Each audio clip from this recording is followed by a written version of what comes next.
For more perspective on the state of the tech industry, we're joined by Ray Wang. He is the principal analyst and founder of the Constellation Research. Always good to have you on, Ray. Thanks a lot.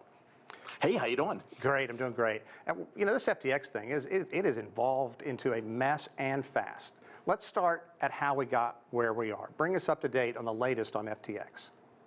Yeah, so FTX is an exchange. It works in the crypto markets. There's two parts of FTX. One is Alameda Research, which is the trading house that Sam Bankman-Fried built out.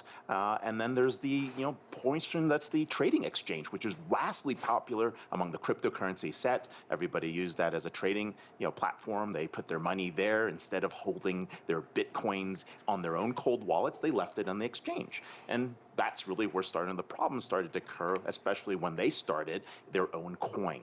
And by creating their own coin, they were able to trade assets against it. They were able to leverage against that, put loans against that. But at some point, they ran out of cash and they were starting to use their customers' money. And that's what it looks like, which is really the heart of the issue. And by using their customers' money to kind of float their assets, they were at a point where they were actually leveraged 10 to 1 in terms of the money that was held versus what was pledged out in the market. And I think that's when it all started to fall apart. When CZ, the head of the Binance exchange, was looking at acquiring them, they discovered that there was only a very, very limited amount of cash left. Yeah, not good. Less than 100 million. And in the Bahamas with a lot of questions to answer at this point.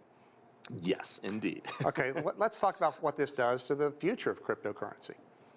Well, here's the challenge, right? The whole point of this DeFi crypto movement was about me being able to create new banking opportunities, decentralized finance. But I think what we've realized is, like in any good, banking era or innovation, there is some level of regulation we want. And that's to protect consumers from a run on the bank, which is what just happened here, or from fraud, where half of your money just disappeared over the last weekend. I don't know where it went. It showed up in coins and they're untraceable, right? So that's the kind of stuff that I think regulators are going to be focused on. They were big on asking for regulation, but other folks wanted to actually do the right thing and build a model that didn't require lots of regulation. And I think after this disaster, the crypto industry will be set back at least a decade. Yeah, and Ray, from what you're explaining, for a lot of people, the concern is we are just scratching the surface. Begin peeling back the first layer of the onion, and there's a lot more bad news out there. Is that a reasonable argument? There's going to be a lot more bad news. The question is whether this is going to create a contagion around the other crypto markets. The good news is, well, it's bad news, but the good news in the large scheme of things is these are very wealthy investors. These are folks that understand what they're doing. They're institutionals that put money into the exchange. It's not a lot of individuals who did not know what they were doing, but there's still a number of those folks that were taken advantage of. Yeah, especially with celebrities out there, propping it up at every turn. Now, markets tanked on the news today, and regulation, as you mentioned, is always going to be a hot topic, even more so now. So where do we go? And people are going to come out with just simply horror stories about how I had all my money left in there, now I have nothing, there's no regulation, how can this happen? Were they using my money to prop up their company? It's an ugly song we've heard before. The short answer is yes. The short answer is there going to be less Super Bowl ads this year, less naming rights on sports arenas. But the serious nature is really we do have to get to a point where world governments agree on how cryptos are going to work within the banking system. That's going to be important. Otherwise, it will always be a buyer beware scenario. We have that today in the dark web. There's buyer beware, but there's enforcement, and that would involve some black arts that are going on in the background, right? In the real world, where we actually have laws and we don't actually use physical force to actually enforce actions, we have to build frameworks that support the crypto industry, but that do not hamper their innovations, right? And that's the important thing. I'll give you a great example.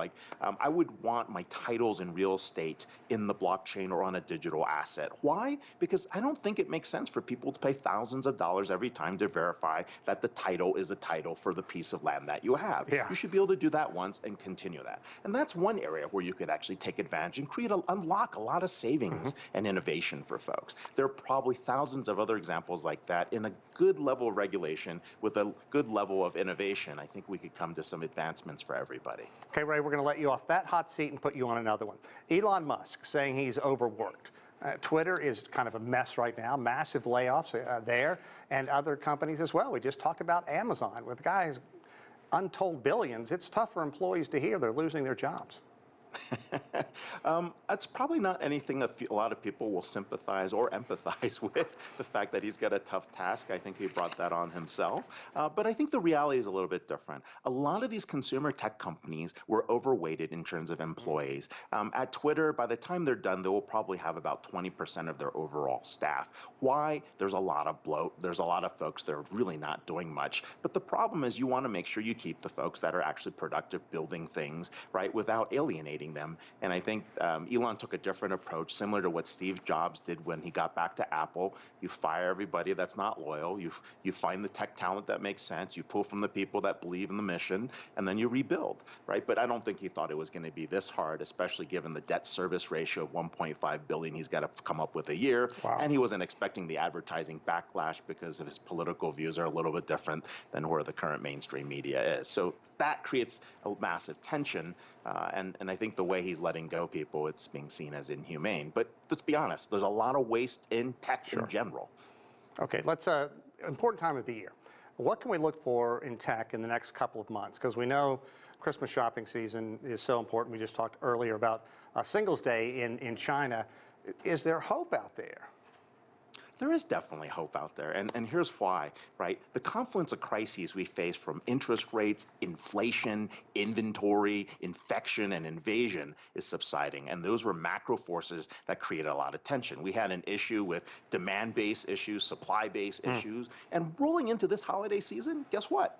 You know, prices are coming down, inflation is coming down, availability of inventory is dropping, and I think that's going to help with some of the buyers, even though inflation is up, right? And I think that will make a big difference. But I think the big shift that people aren't realizing is we're moving from products to services, and you're going to see that in the retail numbers that are being reported this week. People want to do the vacation. They don't necessarily need some stuff. They're not going to buy a luxury good. They're doing substitution and buying something that might be a generic. And so I think those are all happening at the same time.